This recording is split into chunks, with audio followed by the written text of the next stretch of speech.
Whoa. Did you get this thing from Jules Verne? Pretty much. So what exactly is this? This is an original Nepalese Bira Gun. I can honestly say I've never actually seen one of these, but it's pretty amazing. I think there are probably less than 25 around. You can ask my wife and kids. I always have something to say, but I'm a little speechless at the moment. Today I brought into the shop an original Nepalese Bira Gun.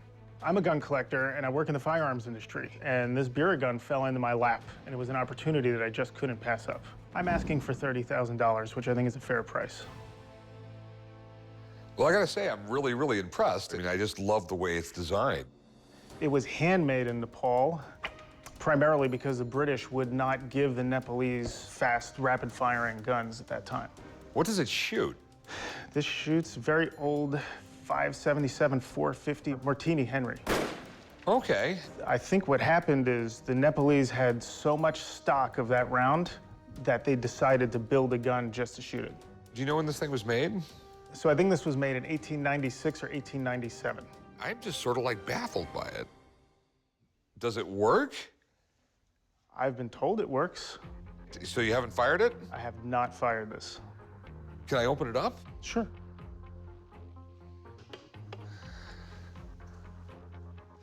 I mean, the machining looks nice. Do you mind if I crank it? Go right ahead.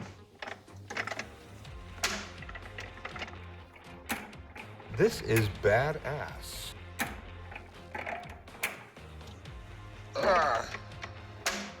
It'd be a workout to fire it, but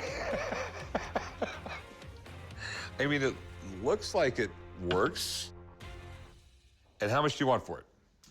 I am asking $30,000. $30,000. Well, that is a figure I have no idea on.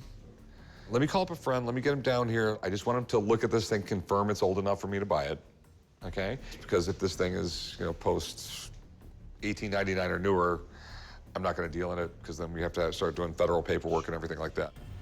So if everything checks out with the date, can you take this out to the firing range tomorrow? We can. I have a vehicle that will get this out there.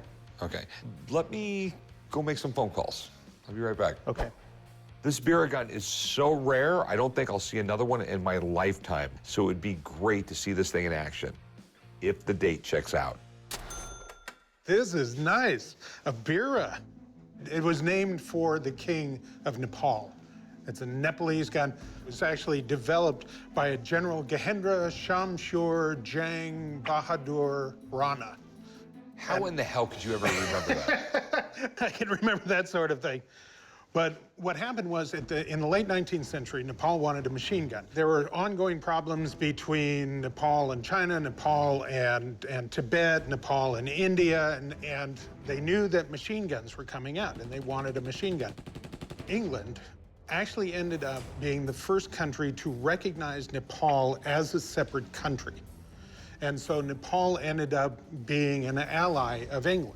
They ended up giving them a couple of million rounds of Martini Henry 577 450 cartridges. They were terrible rounds, so what do you do with them? If they don't work well, you give them to Nepal.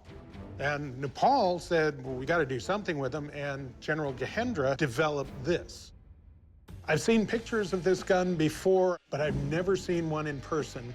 To be able to see this one today is really interesting, and it's in beautiful condition. This is an amazing piece. What's your concerns on this? So this was definitely made in 1896 or 97. If it's after 1898, I can't buy it legally. Yes, they were only made in 1896 and 1897. All right, sweet. Those are the only 2 years that they were produced, so they're completely legal to own. They are not considered a Class 3 firearm because it is not a machine gun like we think of machine guns today, where you hold down the trigger and it keeps reloading and firing. This fires only with each crank. Cool. Yeah, it is an amazing piece. Are you planning on shooting this? Yeah. We're gonna take it out the firing range in the morning and meet up with Alex. Wanna come? Yeah. You mind? Yeah, no problem. Oh, I'd love to see this thing shot. I will get some guys to help you load this. I'll greatly appreciate that. All right, no problem. It weighs about 1,100 pounds. I'm pretty excited to go out to the firing range. I think once he starts cranking that mechanism and it starts firing, he's going to be sold on the gun. Look at this. The Bira Gun. This thing's sweet, Rick. I love this Bira Gun. It's so heavy and big, and it's got these giant screws holding it together. It really does look like something that came from a mythical mountainous kingdom. So here's what the Bira Gun is. The Nepalese, a man named Gahendra, was able to smuggle in an American Gardner gun out of England into Nepal, and he attempted to reverse engineer the American Gardner gun, and it became the Bira Gun. But he made some radical changes. I mean, the most notable change is that pan magazine. Now, this pan magazine holds 120 rounds of this ammunition, which I brought today. This is a Martini Henry ammunition. Look at the size of that round. When that's fully loaded, it weighs 40 pounds, just the pan magazine. Whoa.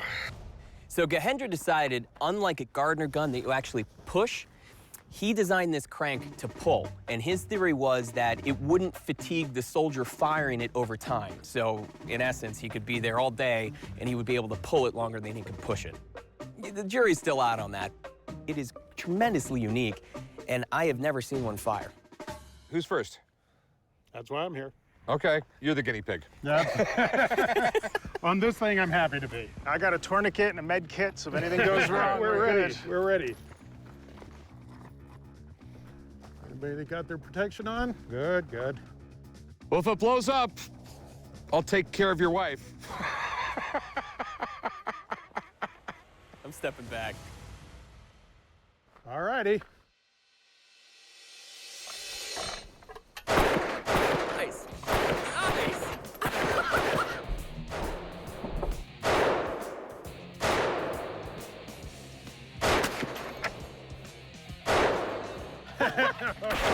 I've never loved a gun so much.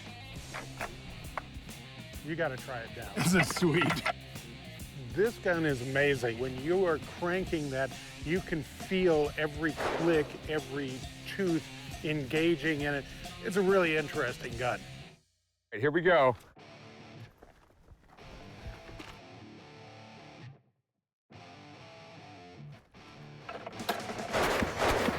This is awesome.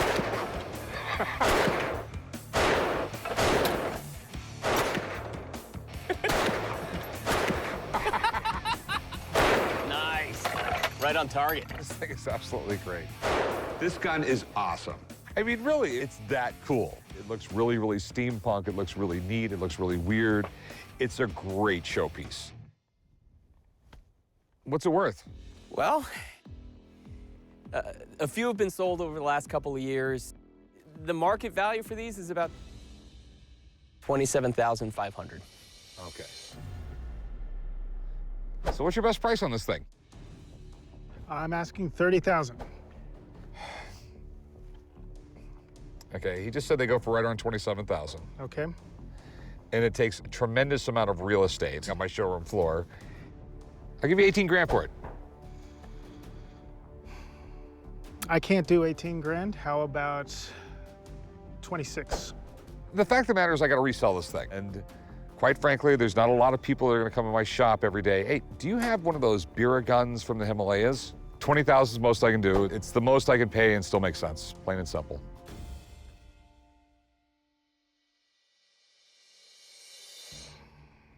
I can do 20,000.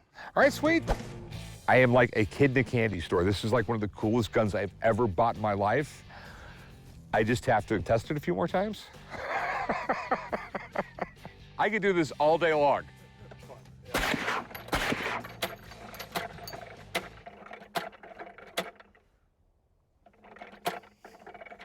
I think you're out of ammo.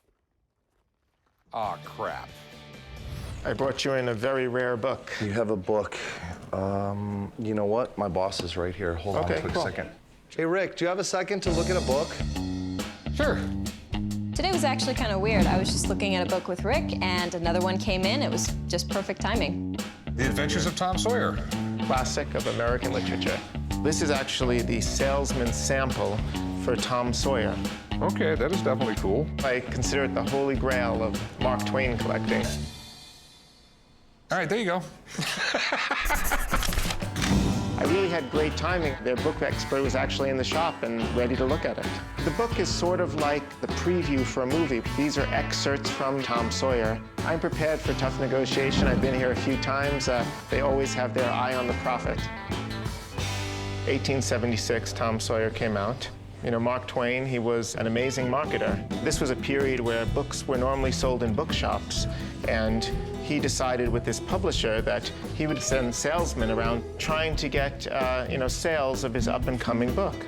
When you open it up, you have different binding types, like you would offer a cloth binding at a certain price, or different types of leather bindings. Well, and that's why this book is interesting, even though it's not the first edition. It's because it kind of shows the history of printing, how things would have been sold at this time. You get more of an eye into the things that you normally don't get to see, how things were done behind the scenes. Yeah, exactly. One of the reasons that Twain liked to sell by subscription is that he said, that way people have already committed to buying the book before they know that it's bad. And he said that specifically about Tom Sawyer. Yeah, well, he was very worried how Tom Sawyer was going to do. He wrote it as basically an adult book, but it kind of got branded as a boy's book, which sort of annoyed him. Yeah, he wasn't known for writing books about children, and this was a big departure for him. It was a big risk. Tom Sawyer was pretty controversial at the time because he was not a good person. He lies, he cheats, he steals. So this was really hard because he wasn't a good example for kids. Okay, so what do you want for it? Well, I would like to get $10,000 out of it. What do you think? What do I think? Let's see. This is a really rare Mark Twain salesman's prospectus. Salesman's copies were thrown out after they had served their use. That being said, it's also quite beat up, and it's still not a first edition Tom Sawyer. With all of those things in mind, the value that I would place on it retail is probably between $9,000 and $10,000. Okay. I'm thinking $5,000. I have to resell it. I have to make money. I mean, I tried to find out, and the Library of Congress doesn't even have a copy of the salesman sample. It's that rare. He's right that this is a more rare salesman sample of Twain than other works by him. Yeah, honestly, $5,000 is just too little for me to go. I mean, I want you to make a profit. I honestly didn't think $10,000 was unreasonable. I'll tell you what, at the end of Tom Sawyer, he finds gold. You know how much gold he finds? $5,000 worth. $6,000. Finds $6,000 worth of gold. That's really the least I could take. And I think it gives you... I'll go 55. It's a fair price. You know it's a fair price. I actually think $6,000 is cheap. It was a little awkward to sit there during the negotiation. You want to put in your 2 cents, but it's not really your business. I really want to stick to $6,000. I'll go $5,500. $6,000, you will have a line of Twain collectors at your door, I promise you. Once you start getting over like $1,000, $2,000, the amount of people in this world that have the money to buy it and are willing to buy it dramatically falls off a cliff. It's honestly hard to give this one up for that. It's a very special book. How about, like, Tom Sawyer, he swears on a blood oath. I'll do a blood oath at $5,500. $5,500. It's a deal. I'll meet you right over there, and I'll have someone write you up. $5,500 was honestly low. I think he's going to make a profit. On the flip side, I think Mark Twain would be smiling to know that I got $5,500 for a book that was likely going to be thrown out in the 1800s. I have a KISS Gold Record Award, and it's autographed by all 4 original band members. That's cool. I mean, they actually had some pretty good music in the 70s, until that disco album came out. I got the record handed down to me from an uncle. It's probably worth upwards of $3,000. I'd be willing to settle for no less than $1,500. I'm a big, huge KISS collector. It's KISS all the way, KISS Army. All right, cool. So where'd you get it? My uncle had worked for KISS in the printing department, and it was presented to him by the president of Casablanca Records. This particular album, it happens to be their debut album. Yeah, back in the 70s, these guys were huge. I mean, they were so great at marketing. They really were. The whole makeup thing, join the KISS Army. There's over 1,000 products that they put KISS on. Lunch boxes. Condoms. They really put them on condoms? Yeah, they had KISS condoms. That's a little creepy. When Kiss hit the scene in the early 70s, they were a pretty straightforward rock band. But then they got into all kinds of crazy theatrics, with costumes and makeup and just acting crazy on stage. Love them or hate them, they did something right. They've sold over 100 million albums. It's considered the record has gone gold when you sell 500,000 copies. When you sell 1 million copies, it goes platinum. RIAA is the company that takes the albums, they paint them gold. They're not actually gold. A lot of people actually believe that they're made out of gold. No, they're not. If they were made out of gold, most guys would be tearing them off the wall and melting them down. So who all signed it, man? On top here in gold, that's Ace Frehley, and then we have Paul Stanley, Gene Simmons, and Peter Criss. And that's the original band members. And we got a 93 there, so that gives us an idea when this was signed. It's cool that this was signed by all 4 original members of Kiss. But if these signatures are fake, it'll be worth just about as much as the fake gold it's made of. Okay, so big question. How much you want? I'm thinking 3,500. Whenever I buy something like this, I gotta get the signatures checked out. I actually have a friend that works for PSA. I mean, the most reputable autograph company in the country. If anyone can authenticate it, he can. Okay, that sounds fair enough. Okay? I'm gonna go give him a call. Awesome, thank you. I'm very positive that these signatures are authentic. I mean, I could understand from a business point of view that they would need to bring somebody in just to double check. I'd probably do it if I was in as well. I was part of the Kiss Army when I was a kid. I used to dress up like Gene Simmons. In the neighborhood I grew up in, if you dressed like that, you would have gotten beat up really quick. Kiss has always been a popular band. Collectors always want their autographs, especially Gene Simmons, Paul Stanley. The marketability behind their signatures is pretty incredible. All right, so what do you think? I've got to take a look at it. I've brought some tools with me today. I'll be able to take a closer look at the autographs and see if it's an actual live signature instead of, by some chance, the signatures were printed onto the piece. Okay. This is pretty simple. This works wirelessly. It's a magnifying glass times 50, and I place it right over the signature.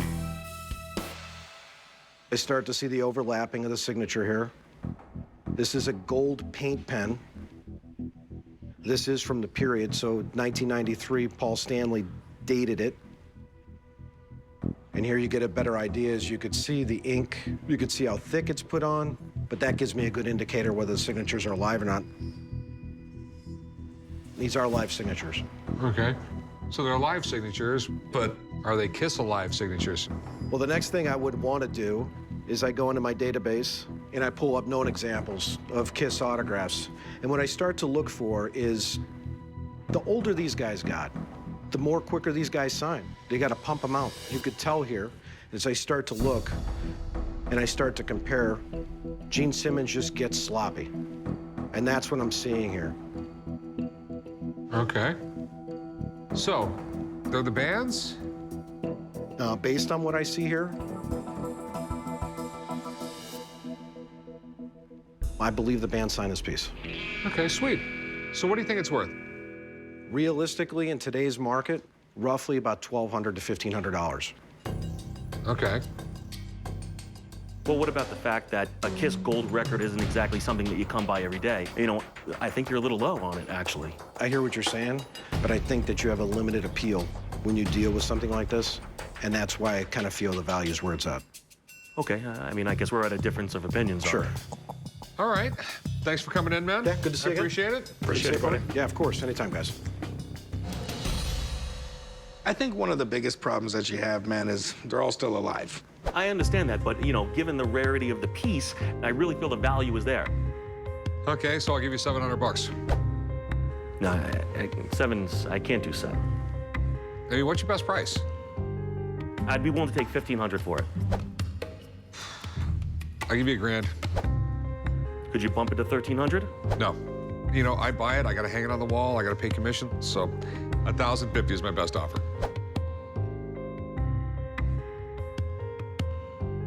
I don't think we're gonna be able to come to terms on it. Okay, thanks for coming in. All right, thank you. I appreciate it. Thanks, man. Thanks, guys. I might sell it on my own, but for now, it's just gonna hang on the wall, and I'm gonna get as much enjoyment out of it as possible. That is a big gun. Where in the hell did you get this? It's kind of a crazy story. I go to the range all the time with my girls and shoot, and there's this guy, I guess, he really likes me, and he gave it to me. Okay. So, All now right. The I'm weirdness here. of the world. The weirdness Yeah, of the really world. weird. It's actually a volley gun, but people now refer to it as the Nock volley gun. I've actually never seen one in person, only behind some glass in a museum. They were just pure insanity. To put 7 barrels in one gun, it's a shotgun on a lot of drugs.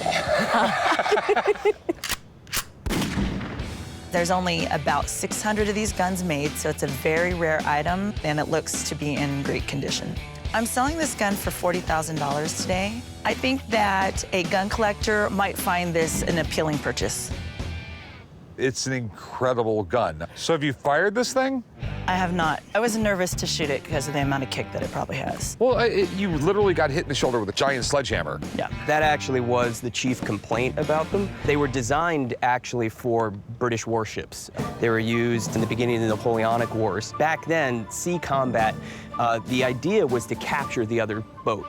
You didn't want to sink it because that was a boat that you could use in your Navy. So they get up alongside and they have boarding parties. And as the boarding parties came over the deck, these guys who had these volley guns were up in the rigging, and they would shoot down with 7 barrels thinking that it would clear the decks. But the problem was 7 barrels had a tremendous amount of recoil, and the guys were actually dislocating their shoulders. And the other thing is, with 100 grains of powder in each barrel, that's 700 grains, the flame that came out of the end of this was like 12 feet long. So they were setting their own ships on fire. So pretty quickly, these went out of service. Nock guns are super rare. In 1780, the British government ordered 500. Then, in 1787, they ordered another 106 more. That means 606 guns, and this gun is one of them. And who knows how many ended up at the bottom of the sea. Okay, so it's all right with you if we shoot him? Yeah, sure. Okay, I mean, what's the worst could happen? Hopefully it doesn't blow up. Yeah, you need to be very careful with things like this. We have no idea what condition it's in inside. I'll take a look at it, and hopefully we'll be able to shoot it. Okay. So you want to go grab your stuff? Yeah, I'll go grab my stuff, and I'll be right back. Chum doesn't know that I'm not going to shoot this thing. This is a gun that was made almost 250 years ago. It's a little scary. Jeff can fire it. No one will really miss him. All right, so I inspected it. The chambers are clear, the action's working well, so I'm feeling comfortable that we can actually shoot this thing. But whoa, whoa, whoa, whoa. You can shoot this. What about the we thing, okay? That's why you're out here. You can shoot it. I still have children at home. I was just gonna offer to be the guinea pig, all right? I definitely want to shoot it. Why don't you let me shoot it? I think people will miss me less than they'll miss you. And then I don't care when I shoot it, as long as I shoot it. All right. So I had the range guys set up a cool target for us. We've got a big jug of green-colored water. I'm hoping it'll make that thing explode. All right, let's see this. All right. This is a true piece of history. I get excited about it because I don't get to see things quite like this really ever, and you never get to shoot them. All right. All right, here we go. Here we go.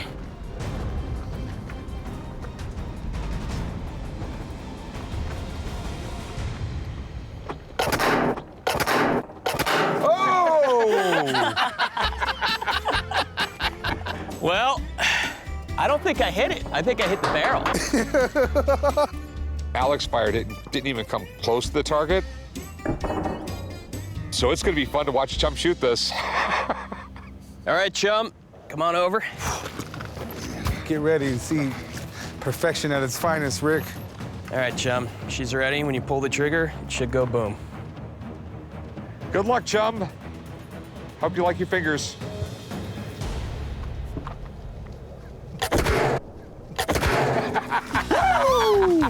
Yeah! Oh, that's how you do it. Yeah. That's cool. Nice work, Chum. That's what I'm talking about. Only one here who can hit the target. You'd have cleared the deck. Hey, it's something I'm good at. I usually clear the dance floor. Chum's never fired one of these things before. They don't have sights.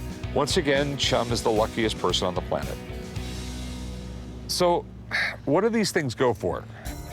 There's only been a few that have come up at auction. Most of them are in museums. The ones I've found that have gone through auction are about $25,000, but this is really special. It's got all the right markings. It's perfectly functional.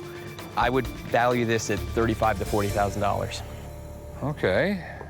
I think this is one of the best buys the shop could make. The collector's market for a Nock volley gun is voracious. This one has all the right markings, and it is absolutely perfect. It functions, it fires, it had no problems at all. So this is really special. I mean, what's your best price on it? I would take 38 for it. You'd take less than that. It was a gift. I'll give you 28 for it. I have to make money. I think that's a little bit low. How about 30?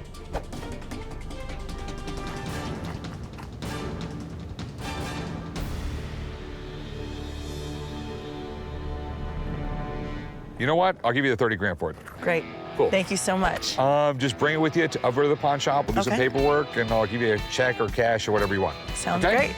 Thank you so much. Cool. I'll see you there. Okay, see you there. Cool. I got a gun, dude. Oh, man. I feel like Santa came to town. I think I made a great deal. I usually don't get giddy over things. I'm a little bit giddy over this gun. There's just so few of them out there. So I'm going to do all right in this. I think I'll get close to 40,000 for it. What do you think, chum? I think you're a little chicken. You should have shot it. I'm not chicken. You're definitely yellow belly. Oh, shut up, chum. Yeah, I got something you might be interested in. Okay. 1970 Heuer Octavia, and it's a Joe Siffert edition. Siffert, yeah. Formula One Yeah, he was race car. Yeah, this is cool. He's still listed as like one of the greatest race car drivers of all time. Oh, yeah. He was a Swiss guy. Yep. Yeah. Swiss Steve McQueen. Well, I wouldn't go that far. The watch was my dad's. He bought it brand new back in 1970 and keeps perfect time. The watch is in real good condition. It's mostly been sitting in a box. I wear it every now and then. You know, I'd like to maybe get a new dirt bike, and you know, don't tell anybody that, but. This is a pretty amazing, cool watch. It's pretty rare. And the reason these are pretty rare is these weren't popular watches. It was only the hardcore race fans buying watches like this because the speedometers were not really accurate. But if you had mile markers on a road and you had an accurate stopwatch in your car, you could figure out exactly how fast you were going. And that's the neat thing about watches. Because he wore the same model, he didn't wear this one, but he wore this model, that's what gives it 80% of its value. There's something really cool about Heuer watches from the 60s and the 70s. Everybody loves them. Steve McQueen wore one in the movie Le Mans, ended up selling for over $800,000. Now tell me, did you replace the band? Or did he get it this way? You know, I think he must have replaced it. I mean, he wore it a lot, and I know, you know, he had all kinds of different bands. And the original band on this is very distinct. Right. It really hurts the fact that you don't have the original band. But I love it that you have the paperwork with the original serial number on it. So often you'll see these things, they'll have the original paperwork, but it's not filled out. Right. How much you want for it? I was looking to get 12,000.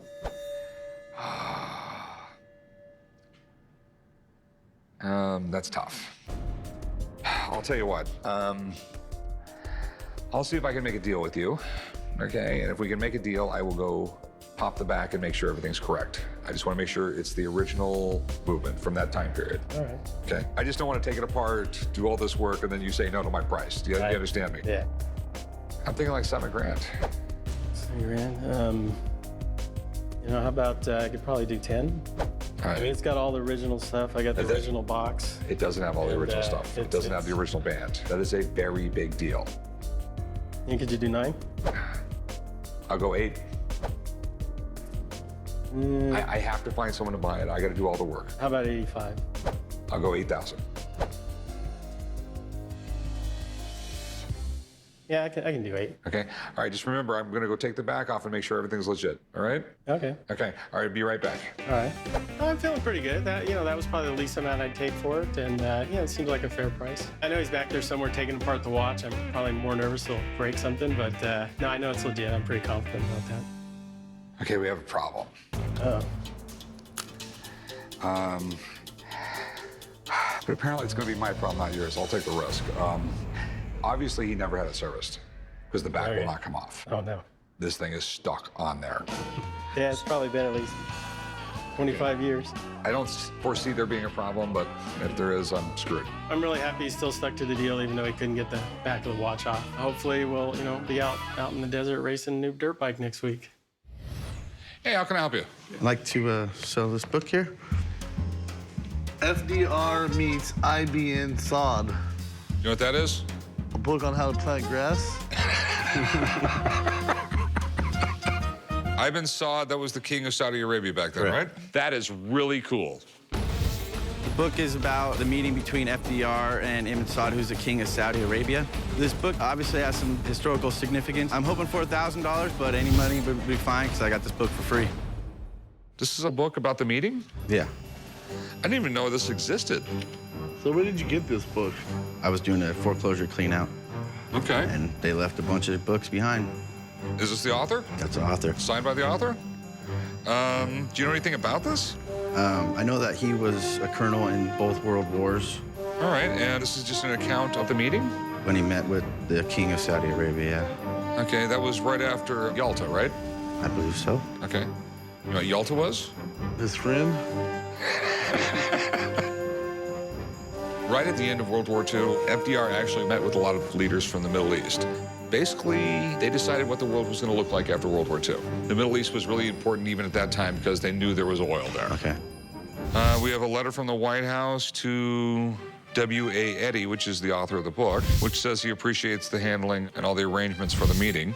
There were other endless troubles for me. I had to stop the Arab servants from making coffee on charcoal burners over the dynamite, and they insisted on bringing 100 live sheep onto a Navy destroyer.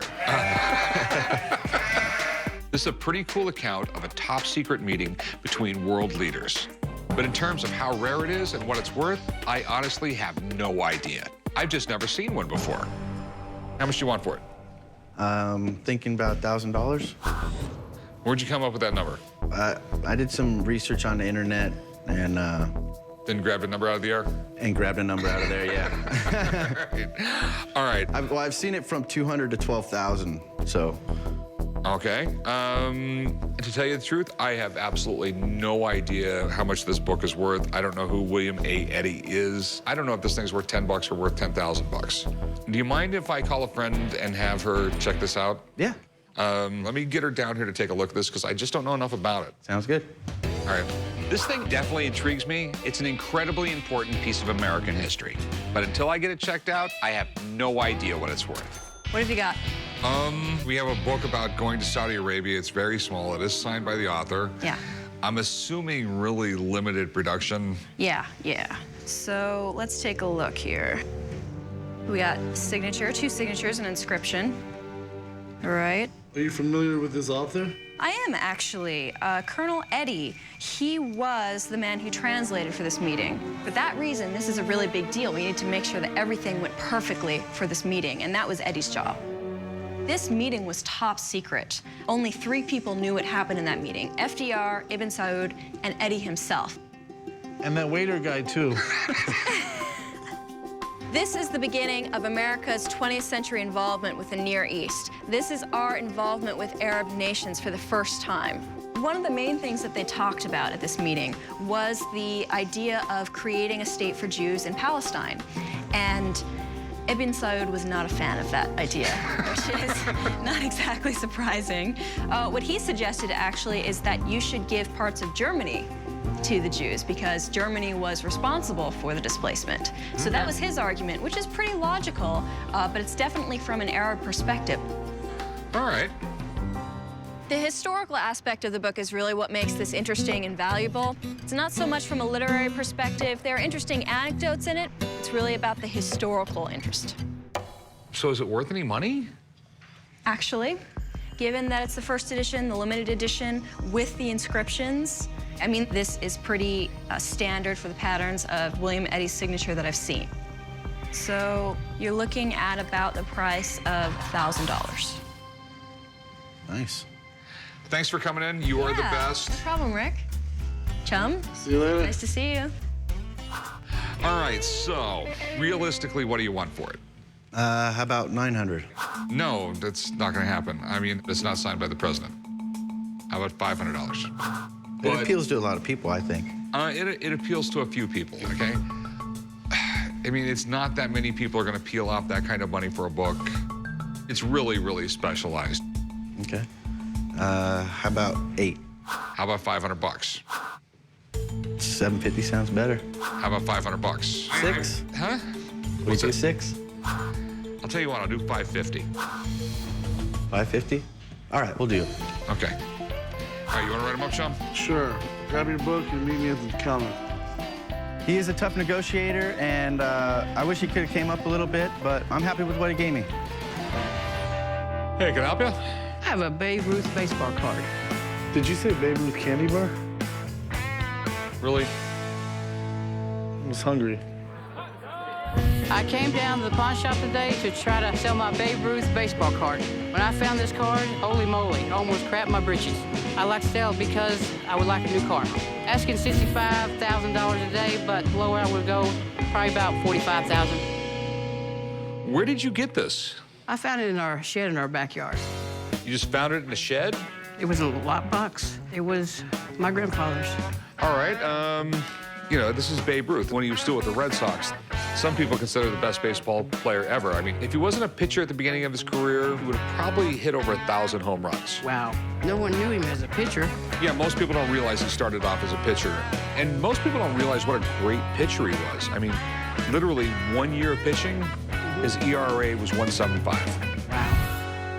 What happened with Babe Ruth, I believe, is he kept on telling the owner of the Red Sox, I want to be a hitter full-time, I don't want to pitch, I don't want to pitch. And it eventually ended up going to the Yankees. It's got to be the dumbest trade in baseball history. You know what? That's why they didn't win the World Series for a very long time. It was the curse of the Bambino. Babe Ruth is one of the guys who made baseball America's favorite pastime. His record of 60 homers in a season took over 30 years to break, and his lifetime home run record took even longer. Baseball cards like this were generally sold in cigarette packs. Back in the day, major stars used to endorse cigarettes. Nowadays, they don't do that. Now, this one, I find it a little weird that it's got a newspaper advertisement on the back of it. Do you have an idea what you wanted for it? $65,000. $65,000. This is the big thing with a Babe Ruth baseball card. All right. They've been faking these things since the 40s and the 50s. They've always been worth money, so they've always been faked. So I'm not going to say it's real until I have someone else look at it. That sounds awesome to me. If it's real, you hit a jackpot. It's extremely rare for authentic Babe Ruth memorabilia to walk into the store. This could be an absolute jackpot, but 65 grand is way too much to risk without getting it checked out first. What's going on, Rick? Chum, how you doing? Doing good, man. What do we have? The Great Bambino? You got an old Babe Ruth card, man. You gotta be kidding. This is just awesome. I own Ultimate Sports Cards and memorabilia here in Las Vegas. The guys call me down to the shop anytime a card comes in the shop that they need some help with. In baseball, there's no name bigger than Babe Ruth.